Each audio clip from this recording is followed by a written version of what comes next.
आप सब जानते हैं कि हमने यहाँ पर सीरीज स्टार्ट की हुई है, डिवाइन विजडम के तल्लुक से हम सीख रहे हैं और उसका जो आज का कलाम होगा डीप थिंग्स के तल्लुक से हम सीखेंगे।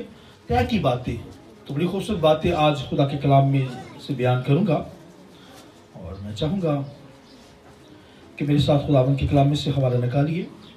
खुदावन के कलाम में से यशायाह का सहीफा है, 64 चैप्टर है। हम सुनेंगे खुदावन के कलाम में से यशायाह का सहीफा 64 बाब है, उसकी पहली आयत है।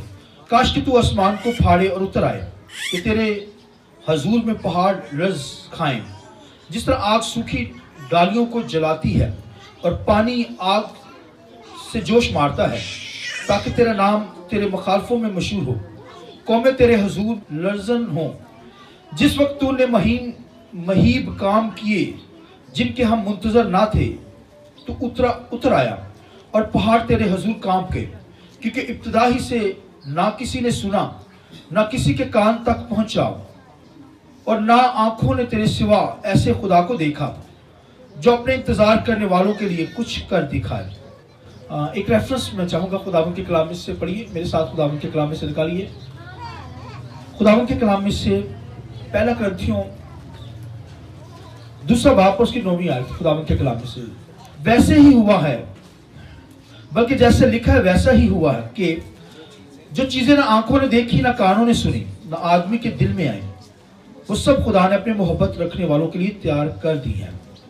लेकिन हम पर खुदा ने उनको रूह के वसीला से जाहिर किया, क्योंकि रूह सब बातें बल्कि खुदा की बोलिए तय की बातें भी दरियाफ्त कर लेता है। क्योंकि इंसानों में से कौन किसी इंसान की बातें जानता है सिवाय इंसान की अपनी रूह के जो उसमें है।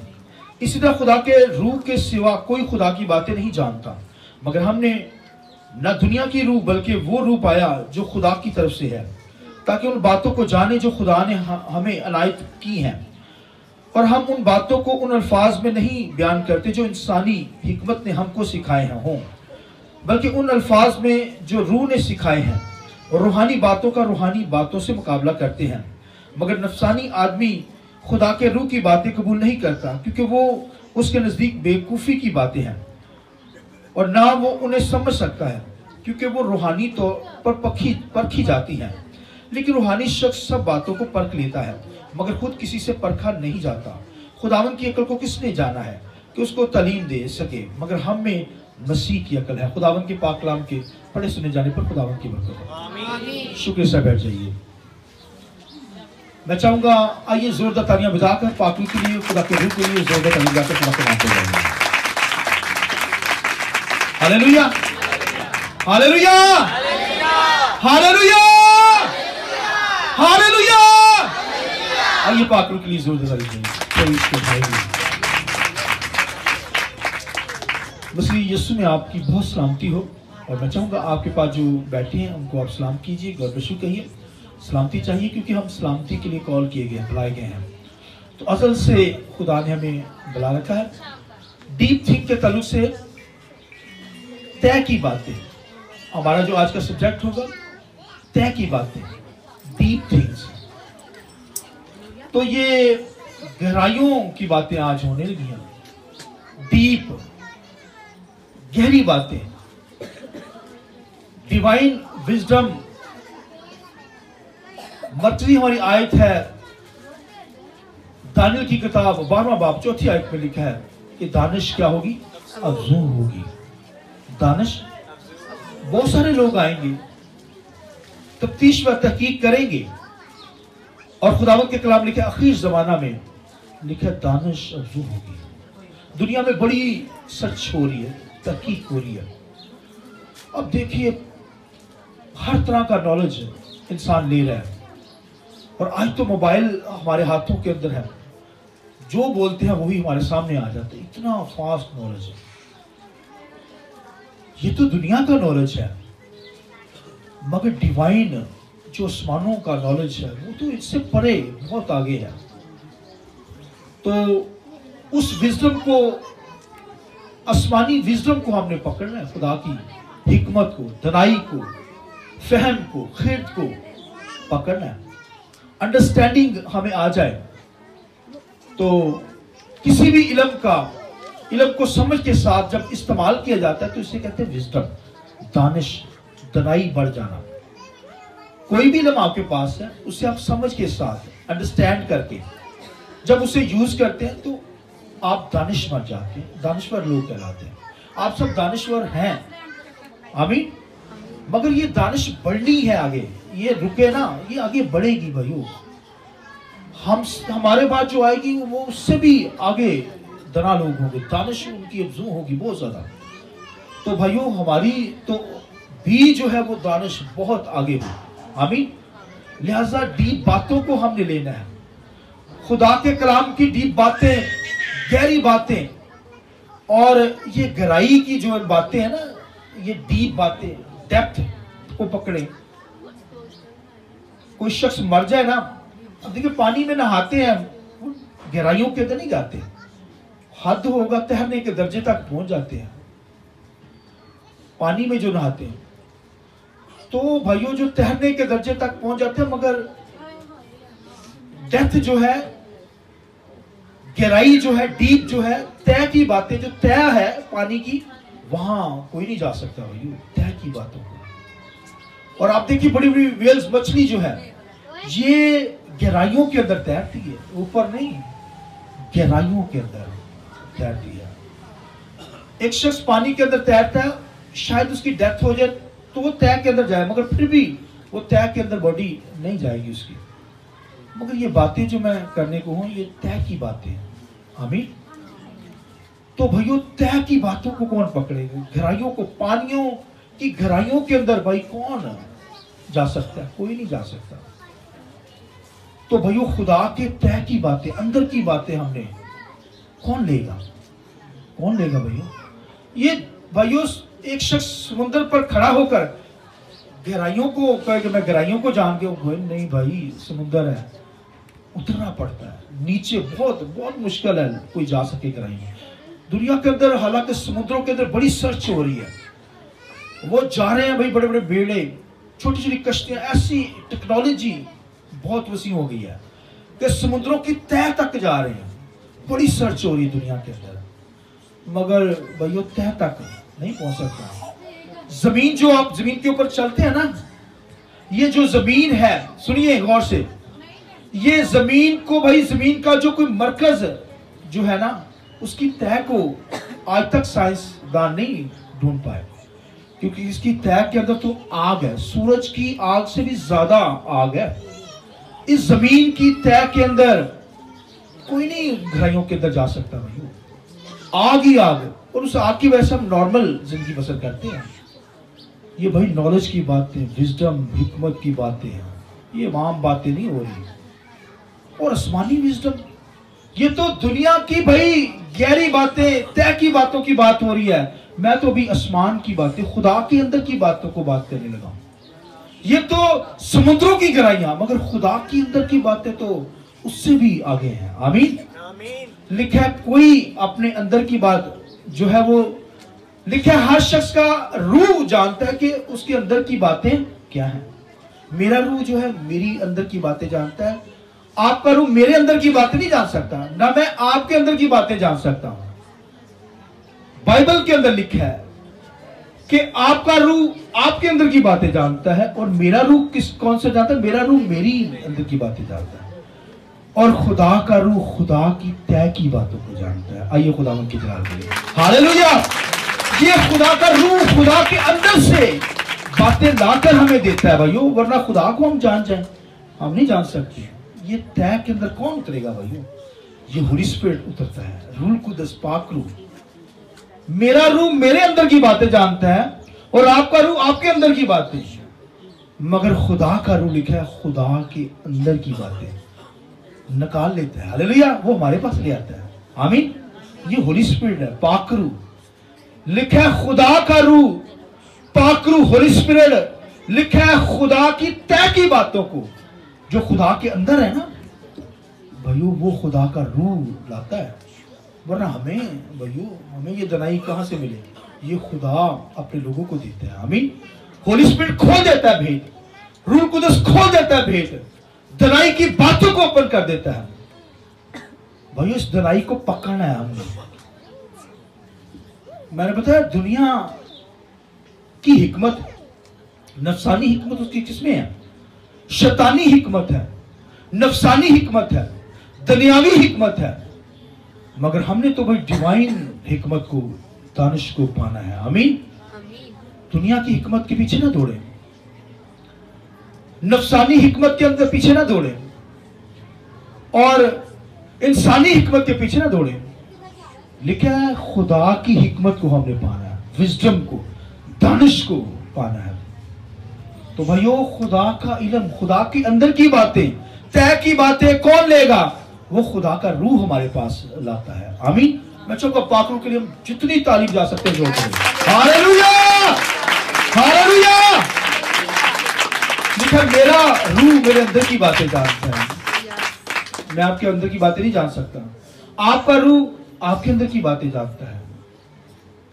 आमीन। लिखा खुदा का रूह, खुदा के अंदर की बातें, खुदा का रूह, होली स्पिरिट अंदर की बातें, खुदा की तय की बातें। भाई समुद्र में रूह कुदस ही उतर सकता है। आमीन। समुद्र की गहराइयों के अंदर, खुदा की जात के अंदर अगर कोई भाइयों कोई चीज बात लेकर आ सकता है तो वो होली स्पिरिट है, पाक रूह है। आमीन। खुदा का रूह जो है हमें सिखाता है। और आप देखिए दानियल को देखिए, आप खुदावन के कलाम में लिखा है नबूकदनेस्सर को ख्वाब आया और सुबह उठा, अपने लिखा है हकीमों को बुलाया, जादूगरों को बुलाया, स्कॉलर को बुलाकर कहने लगा मेरा है जो है ख्वाब की तबीर करो। तो सारे बैठ गए जैसे आप बैठे हुए, बादशाह सलामत आ गए। नबूकदनेस्सर बादशाह कहने लगा मेरे ख्वाब को बताओ, उसकी तबीर करो। वो कहने लगे, हकीम जो थे, जादूगर जो थे, वो कहने लगे बादशाह अपना ख्वाब बता हमें। कहता ना ना ना, ख्वाब नहीं बताना, ख्वाब भी आपने बताना है और उसका मतलब भी आपने क्या करना है? बताना है। वो कहते हैं ये कैसे हो सकता है दुनिया के अंदर? बादशाह सलामत, बादशाह तू अपना ख्वाब हमें बयान कर ताकि तबीर की जाए। वो कहता ना ना, ख्वाब भी आपने बताना है और उसकी तबीर भी, उसका मतलब भी आपने। देखिए दानियल जैसे लोग वहां थे, असीरी के अंदर, गुलामी के अंदर थे, और लिखा है वहां पर हकीम, वहां पर जादूगर आए हुए हैं। उस भाई दौर का बहुत इल्म था, उस दौर के अंदर तो बड़ा इल्म था बहुत। अब खुदा के कलाम लिखा है इंसान का रूह जो है इंसान की बातें जानता है, मेरा रूह मेरे अंदर की बातें जानता है। वो कैसे आप तक पहुंचेगी भाइयों? आपका रूह जो है वो मेरे अंदर की बात नहीं जान सकता, तो बादशाह के अंदर की जो रूह की बात है, बादशाह के अंदर की बात उसका रूह जानता है, तो वो जादूगर कैसे बताएंगे भाई? वो कहता नहीं, तुम काहे के हकीम, काहे के स्कॉलर आलम मेरे अंदर की बातें नहीं बता सकते जो मेरे अंदर है। तो कहते बादशाह ऐसा नहीं होता, तो हमें बता अपना ख्वाब, तबीर हम करेंगे। दुनिया के अंदर जितना भी बहुत होशियार बंदा जो है, कोई बात बताएगा ना तो आपकी बातों से ही अंदाजा लगाएगा कि एनजी की हो, एनजी की हो, तुझको की मतलब है, कोई ना कोई अंदर से बात निकाल लेगा। कोई हिकमत वाला, कोई दुनिया की हिकमत वाला, कोई या कोई ऐसी बड़ा तेज बंदा हो, आपकी बातों से निकालेगा, आपके अंदर से गैस निकालेगा, ये मतलब होगा, टेवा टुआ लगा के ना कोई दस देगा तेन वहां मसला है। मगर कोई होली स्पिरिट से पूछ ले, हालेलुया, तो रूह कुदस तो अंदर की बातें लाकर दे देगा। खुदावंत के कलाम के अंदर लिखा है, यहां पर लिखा है कि वो मतलब ना बता, ख्वाब भी नहीं बता सके, और मतलब तो दूर है भाई, लिखा नहीं बता। बादशाह ने क्या कहा, इन सबको कत्ल कर दो, इन सबको क्या कर दो। वो सारे घबरा गए। ये बात दानियल और उसके दोस्तों के तक पहुंची। उन्होंने बताया बादशाह रुक जा, इनको कत्ल ना कर। तो बादशाह कहने लगा फिर तुम बता दो मेरा ख्वाब क्या है और उसकी तबीर, उसका मतलब भी बताओ। उसका बादशाह हमें मोहलत दे। बादशाह क्या कर, हमें टाइम दे, मोहलत दे। उसका दिया, चल जा बताओ मुझे। लिखा है दानियल, लिखा है उसके साथी जो थे, लिखा है दुआ में जो थे, हालेलुया। लिखा है दुआ करने लगे, और उनकी दुआ क्या थी सुनिए। लिखा दुआ करने लगे, ए खुदावंद तू जो हकीमों को हिकमत अता करता है, हकीमों को हिकमत अता करता है, और पशीदा बातों को तू अपने लोगों पर जाहिर करता है। खुदा हमें बता दे बादशाह को ख्वाब क्या आया है। ये दुआ की उन्होंने। आज हमारे घरों के अंदर तो भाई कोई मुश्किल आ जाए तो झगड़ा ही नहीं हस्बैंड भाई का खत्म होता। कोई दुआ के अंदर बैठे, भेद खुले, मसले हल हों, तो भाइयों कोई दुआ के अंदर तो बैठे, दानियल की तरह, उसके दोस्तों की तरह खुदा की हुजूरी में तो आए, तो मसले तब हल होंगे। खुदावंद के कलाम में लिखा है रात को दानियल पर वो ख्वाब आया हो गया। हालेलुया। लिखा है रूह कुदस ने उसे क्या किया, तय की बातें ले आया है। भाई खुदा के अंदर जो बात है, ये उस बंदे के अंदर बात है। लिखा है दानियल को खुदा ने लिखा है रात को ये बात उस पर आया कर दी। आमीन। देख डीप बातों को लेकर आया पाक होली स्पिरिट दानियल के पास। तो लिखा दानियल ने फिर उसको बताया क्या बादशाह, तूने एक मूर्ति देखी हुई, एक स्टैचू देखा, उसका सर खालिस सोने का, और फिर लिखा है उसका जो ये बाजू है, उसकी चस्ट जो है वो सिल्वर की है, और उसका शिकम और उसकी रानें जो है तांबे की, और उसकी दोनों टांगे लोहे की, और उसके पांव की जो उंगलियां हैं कुछ मिट्टी की कुछ लोहे की। खुदा ने दानियल पर यह बात खोल दी, ख्वाब भी ये बताया और उसका मतलब भी बता दिया कि ये दुनिया की हुकूमतें सुपर पावर है जो दुनिया के अंदर गुजरेंगी। और कहा गया ये जो सर है सोने का, बादशाह नबूकदनेस्सर तू है, तेरी हुकूमत है। तो उसके अंदर फिर 10 उंगलियों के बारे में भी बता दिया गया कि एंटी क्राइस्ट के दौर के अंदर 10 बादशाह आएंगे और 7वां बादशाह जो होगा वो एंटी क्राइस्ट होगा। 8वां खुदावंद यीशु मसीह बादशाह आएगा, और फिर लिखा है वो क्या करेगा, आकर तमाम बादशाहों को खत्म करेगा। लिखा है एक मूर्ति को देखा, फिर लिखा एक पत्थर, पहाड़ से एक पत्थर काटा गया बगैर हाथ लगाए हुए। लिखा है वो उस मूर्ति पर लगा और उसे उसने चकनाचूर कर दिया, उसे खत्म कर दिया। वो खुदा का बेटा यीशु मसीह है। आइए यीशु के लिए जोर देते हैं हालेलुया। ये कौन बातें बता रहा है, ये तय की बातें कौन बता रहा है, अंदर की बातें कौन बता रहा है? ये दानियल पर भेद खुला है, रूह कुदस ने बता दिया। आमीन। कोई तय की बातें, खुदा के अंदर की बातें कोई ले ले, हिकमत विजडम मार्फत से मामूर हो जाए। आमीन। यीशु मसीह सामरिया के इलाका के अंदर गया, सुनिए गौर से, और सामरिया के इलाका के अंदर जब गया तो वहां पर सामरी औरत कुएं पर आई, पानी भरने के लिए आई। क्या भरने के लिए? पानी भरने के लिए। तो यीशु ने कहा मुझे पानी पिला दे। उसे तो यहूदी होकर मुझसे पानी मांगता है। यीशु ने कहा तू मुझसे मांगती तो मैं तुझे जिंदगी का पानी दे देता। आइए जोर करें हालेलुया। अब जिंदगी की बातें शुरू होने लगी, डीप बातें, समुद्रों की तय की बातें, गहराई की बातें, डेप्थ की बातें। वो कहती तेरे पास बर्तन तो है नहीं, तू कहां से इतना गहरा कुआं है पानी निकालेगा, मुझे जिंदगी का पानी देगा? तेरे पास बर्तन है नहीं, क्योंकि वो जानती थी बड़ा कुआं जो है बड़ा गहरा है, डीप है। ये कहां पे तय की बातें वहां पे स्टार्ट होने लगी हैं, डीप बातें, पानी की गहराइयों की बातें होने लगी। ये बहुत गहरा है। क्राइस्ट से कहने लगी, यीशु मसीह से कहने लगी तेरे पास बर्तन है नहीं तो तू मुझे कहां पानी जिंदगी का देगा? उसके ये पानी इतना गहरा है, ये मेरे बाप दादा ने खोदा है, यानी बाप इब्राहिम इसहाक ने वो कुएं खोदे थे, और वहां से कितनी नस्लें गैर कौमें आकर पानी पीती हैं, इतने गहरे उन्होंने। मैं कहता हूं आज माँ बाप अपने बच्चों के लिए मेहनत करें तो भाइयों फ्यूचर जो उनका ब्राइट होगा। आमीन। वो करे माँ बाप अपने बच्चों के लिए, फिक्र करें। यहाँ तो फिक्र ही नहीं ना बच्चों की।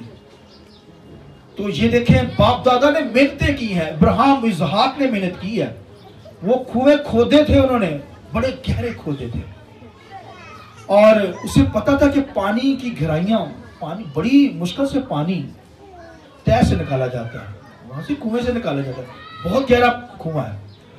तो वो सोचने लगी अगर जिंदगी का पानी, ये तो इस पानी की कुएं की बात कर रही है, वो इतना गहरा है, तो ये जो यीशु मसीह कह रहा है जिंदगी का पानी तुझे देता, वो कितना गहरा होगा। हालेलुया। वो तो इससे भी बढ़कर, मैंने ताली बजाई से ताली बजा रहे खुदावंद की जला के। हालेलुया। तो अब देखिए ये पानी जमीनी जो है वो इतना गहरा है, उसकी गहराइयां हैं, तो जिंदगी का पानी कितना गहरा होगा सोचिए आप। उसके बाद जिंदगी का पानी तो उससे भी गहरा, लेकिन इसके बाद बर्तन है नहीं, तो ये कहां से मुझे जिंदगी का पानी देगा। यीशु मसीह ने क्या कहा? यीशु मसीह ने कहा जा अपने शोहर को बुला ला।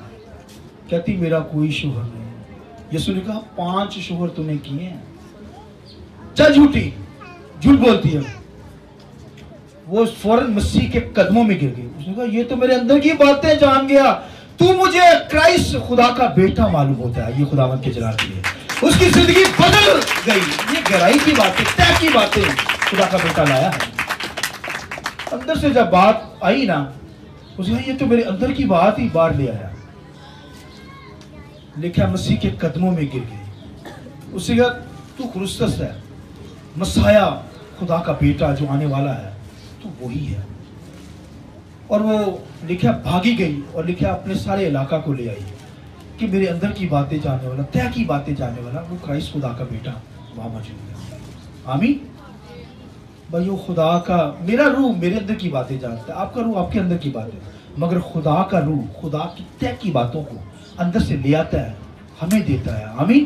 कोई दुआ के अंदर बैठे दानियल की तरह, सदरक मिशक अब्दुलजू आग की भट्टियों में डाले जाने को है, डरते नहीं थे क्योंकि जानते थे खुदा का रूह उनके साथ है, खुदा उनके साथ है। भाई परेशानी आ जाए, मुश्किल आ जाए, ना घबराएं। हालांकि उनको कत्ल कर देना था उन्होंने, मगर वो डरे नहीं है, दुआ में बैठे हैं। कोई दुआ में बैठे हैं, जब मुश्किल आती है ना, तकलीफ आती, कोई प्रॉब्लम्स आती हैं, दुआ में बैठे, खुदा मसलों के हल निकाल देगा। और नबूकदनेस्सर की अंदर की बातों को निकाल लिया तो खुदा तो भैया मेहरबान खुदा है, वो रूह कुदस के जैसे काम करता है। लिहाजा खुदा जो है हमारे अंदर की बातों को निकालता है, फिर अपने अंदर से रूह कुदस जो है अंदर से खुदा की तय की बातें लाकर हमारे सामने लाता है, खादमों की जैसे, कलाम की जैसे। लिहाजा मुझे और आपको हिकमत दनाई से ममनून होना है, ताकि हिकमत अफजू हो जाए, ताकि हिकमत क्या हो, बड़े हो, बढ़ती चली जाए। ये भाई हिकमत हमारे साथ आगे बढ़नी चाहिए। और खुदावंद के कलाम के अंदर क्या है कि होशियारी को हिकमत ने अपना घर बना लिया। आमीन। सुलेमान कहता है मुबारक है वो जो हिकमत पाता है, मुबारक है वो जो हिकमत को भैया मांगे। लिखा है ये क्रॉस रोड पर पुकारती है, सड़कों पर पुकारती है, हिकमत पुकार रही है, ऐ सादा दिल आओ हिकमत ले लो मुझसे। आमीन। सीखो। तो भाइयों कोई दुआ ना करने वाला हो, सुलेमान ने हिकमत मांगी, खुदा ने उसे दे दी हिकमत। ऐसी दनाई उसके पास आ गई, दुनिया के पास ऐसी दनाई नहीं थी। मांगी, कोई मांगेगा खुदा देगा, जेन खुलेगा। और शिगिदों के तो जेन खोले, लिखा है उनका जेन खोला, और पहले तो कलाम सिखाया उनको, फिर उनका जेन खोला ताकि अंडरस्टैंड कर सके। फिर जब उन्होंने अंडरस्टैंडिंग की तो फिर दनाई मिल गई, दानिश अफजू हो गई उनकी जिंदगी के अंदर। आमीन। खुदावंद के कलाम में लिखा है कि उन्होंने कहना, यशायाह की सहीफे में लिखा है, वो कहने लगे काश के तू आसमान को फाड़े और उतर आए। अब देखिए ये कहने लगे वो बनी इस्राएल के लोग खुदा से, क्या कहने लगे, काश के खुदा आसमान क्या फाड़े और जमीन पर उतर आए। लिखा गहरी बातें तुझ पर जाहिर करूंगा। लिखा ना आंखों ने देखी, ना कानों ने सुनी, ना कभी दिल में ख्याल भी नहीं आया, ऐसी बातें तुझ पर क्या करूंगा, खोलूंगा, ओपन कर दूंगा तुझ पर। दानियल पर ओपन होगी ना, क्राइस्ट ने खोल दी सामने औरत के अंदर ओपन बातें। लिखा ना कानों ने सुनी, ना आंखों ने देखी, ना कभी दिल में आई, हैं वो चीजें जो खुदा ने आपके लिए रखी हुई है। आमीन। यशायाह कहते हैं इंतजार करने वालों के लिए खुदा ने रखी है। आमीन। लेकिन पौलुस रसूल क्या कहता है, वो कहता है मोहब्बत अफजल है, वो मोहब्बत को लेता है। ये कहता है हिकमत अफजल है, दोनों चीजों को ले रहा है। खुदा का रूह अंदर की बात, खुदा के लाल मोहब्बत भी गहराई, उसकी गहराई, ऊंचाई, चौड़ाई, लंबाई बहुत गहरी है मोहब्बत। इस तरह हिकमत भी भाई बहुत गहरी है। आमीन। उसकी लंबाई, चौड़ाई, गहराई को कौन न ले यार, सोचों को पकड़ेगा, ये होली स्पिरिट ही खोलता है। ऐसी बातें ना किसी ने आंखों ने देखी, ना कानों ने सुनी, ना कभी दिल में आई। कहते ना है, मैं तो सोच भी नहीं सकता जिस तरह हो सकता। कहते ये नहीं कहते, कोई ऐसी बात, कोई ऐसा गिफ्ट मिल जाता है, कोई ऐसी बरकत मिल जाती है, मैं तो सोच भी नहीं सकता था। इसका मतलब है खुदा ने रखी हुई है उसका इंतजार करने वाले, जो खुदा से मोहब्बत करते हैं, इंतजार करते हैं, दुआ करते हैं, खुदा उन पर भाइयों ये चीजें अया कर देगा। ना कभी आंखों ने देखी, ना कानों ने सुनी, ना कभी दिल में आई। तो लिखा काश के कहते थे खुदा क्या करे आसमान को फाड़ कर आ जाए। तो खुदा के कलाम लिखा कभी सोचा नहीं था कि ऐसा होगा। लिखा खुदा ने लिखा पहाड़ के ऊपर, लिखा यशायाह के वो सहीफा में लिखा है कि खुदा पहाड़ के ऊपर उतर आया। हालेलुया, 10 हुक्म देने के लिए लिखा है उसने पहाड़ पर उतर आया। खुदा वो सोच भी नहीं सकते थे और वहां पर आकर हकाम दिए, हुक्म दिए, उनको लेकर चला बियाबान के अंदर, उनके आगे आगे चला। वो सोच भी नहीं सकते थे, उनके ख्याल में भी कभी ये नहीं आ सकता था कि खुदा उनके आगे आगे चलेगा, उनको गाइड करेगा। और पहाड़ के ऊपर मूसा से मिलने के लिए आया, कुछ सोच भी नहीं सकते थे। वो कहते काश के खुदा क्या करे आसमान को फाड़े और उतर आए। और खुदावंद के कलाम में कृतियों के खात्मे में लिखा है, सुनिए, पौलुस रसूल इस भेद को यूं लेता है, हिकमत को यूं लेता है। वो कहता है कि खुदा ने आसमान को फाड़ा और सलीब पर यीशु मसीह लिखा है वहां पर आ गया। हालेलुया, आइए इस बात की जरूरत है। लिखा ना सोचा था किसी ने, दुनिया की नजर में तो ये सलीब जो थी ये भाइयों लानत का निशान थी, मगर यीशु मसीह खुदावंद के बारे में लिखा है कि यीशु ने आसमान को फाड़ कर लिखा सलीब पर आ गया, हमें निजात देने के लिए आ गया। आमीन, हमें खुशहाली देने के लिए आ गया, जिंदगी देने के लिए आ गया। कभी सोचा भी किसी नहीं था कि सलीब के ऊपर कौन आएगा, मगर खुदा का बेटा लिखा आसमान को फाड़ कर पौलुस रसूल कहता है वो आ गया क्रॉस के ऊपर, हमें निजात देने के लिए, हमें बहाल करने के लिए, हमें जिंदगी देने के लिए आ गया। तो भाइयों ये तय की बातें, अजीब बातें खुदा लाता है जो ना कानों ने सुनी, ना आंखों ने देखी, ना कभी दिल के अंदर आई, ख्याल के अंदर भी नहीं आई। खुदा लिखा है मोहब्बत रखने वालों के लिए, लिखा है इंतजार करने वालों के लिए, लिखा है वो सारी चीजें खुदा ने हमारे लिए रख छोड़ी हैं। चलिए खुदा के साथ हर तरह की बरकत खुदा देगा, हर तरह की ब्लेसिंग देगा, हर तरह की ब्लेसिंग देगा, शिफा देगा, बरकतों से ममूर करेगा। चलिए खुदा के साथ। तो खुदा के साथ चलना है नहीं तो फिर कैसे होगा? लिहाजा हिकमत खुदा से मांगे, दनाई मांगे, तय की बातें खुदा से मांगे। खुदा ने आसमान को फाड़ा, पहले खुद आया, अब अपने बेटे को भेजा है। आमीन, उसने जिंदगी दे दी हमें। कभी किसी ने सोचा नहीं था ऐसा होगा, मगर लिखा खुदा ने आसमान को फाड़ा है और मसीह को भेजा है ताकि हम हमेशा की जिंदगी पाए। ये तो भैया दरवाजे खुले हुए हैं, डोर खुले हुए हैं बरतों के, इसे ले लीजिए, हिकमत को लीजिए, विजडम को पुकारिए, जेब खुल जाएंगे, माइंड ओपन हो जाएंगे और हिकमत क्या हो जाएगी? अफजू हो जाएगी, हिकमत बढ़ती जाएगी।